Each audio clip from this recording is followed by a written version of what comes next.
Hi hello friends, இன்றைக்கி நம்ம பார்க்க போகிறது பூண்டு சட்னி தான். இதுக்கு தேவையான பொருள் பார்த்தா பூண்டு, தக்காளி, காஞ்ச மிளகா, கருவேப்பிலை, அவ்வளோதான். கட் பண்ணிக்கிட்டோம். இப்போ அரைச்சி எடுத்துகிட்டு வந்துடலாம். இப்போ அரைச்சி எடுத்துகிட்டு வந்துட்டோம்.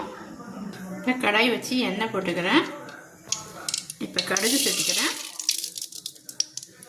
கடுகு நல்லா பொரியட்டும். கருவேப்பிலையும் சேர்த்துக்கிட்டோம். இப்போ அரைச்சி உப்பு சேர்த்துக்கிறோம். நல்லா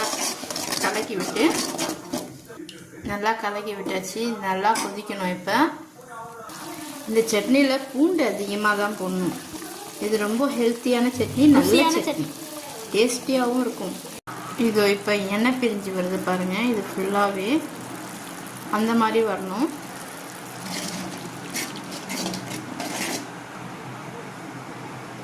அவ்வளோதான், சட்னி ரெடி ஆயிடுச்சு. தோசைக்கு செம்ம டேஸ்ட்டாக இருக்கும் சட்னி.